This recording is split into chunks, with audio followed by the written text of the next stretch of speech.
Maleta ba ang hanap nyo? Kaya tara, samahan nyo muna ako dito sa RT Mart sa North Sinchu. Ako nga pala si Nes, isang OFW dito nga sa Taiwan. Kaya ayan ang inyong tiya. Abay napapunta nga din sa RT Mart. Abay baka sakali din ay makita ko na rin siya.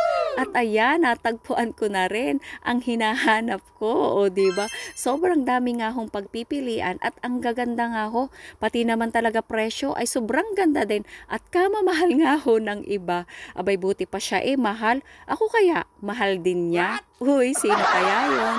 At arin na nga lang ho ang aking napili dahil ito lang ho talaga ang pinakamura sa lahat. Nasa 1,380 NT nga po yan. At talagang chinek ko ho yung size muna. Gawa nga ho ng gusto ko ay yung pwedeng hand carry talaga sa eroplano.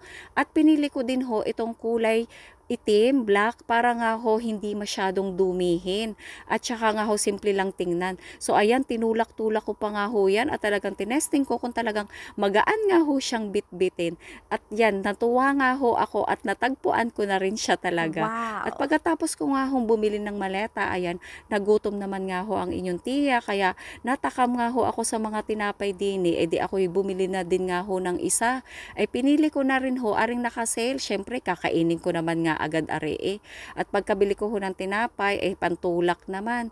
So, ari naman nga ho ang aking nagustuhan, ang strawberry milk. I love milk. Parang siya lang, love ko na. Wow. Uy, sino kaya yun?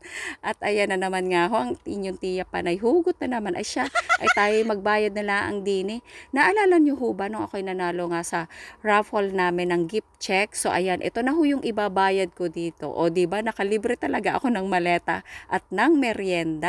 Kaya pagkatapos ko nga hong bumili diyan, di kumain muna nga ho ako dito saglit bago nga ho ako umuwi ng aming dorm. So sobrang thankful talaga ako dahil nanalo talaga ako ng gift check at nakakapag-grocery ako ng libre. Kaya thank you Lord sa lahat ng mga blessings at salamat din po sa inyong lahat na patuloy na nanonood at sumusuporta sa akin. God bless you all. At dahil po ng araw ng buwan ngayon, may tip ako para sa mga kagaya kong OFW dyan. Kung ayaw mong magtagal dito sa abroad, huwag mong unahin magpagawa ng bahay. Huwag na huwag mo kong gagayahin. Dahil ito ang unang rason kung bakit may tumatagal ng 10 to 25 years dito sa abroad dahil gusto magpundar agad. Kabayan, huwag mo nang ulitin yung pagkakamali ko. Unahin mo yung mga bagay na magpapapasok ng pera sa'yo, kagaya ng negosyo.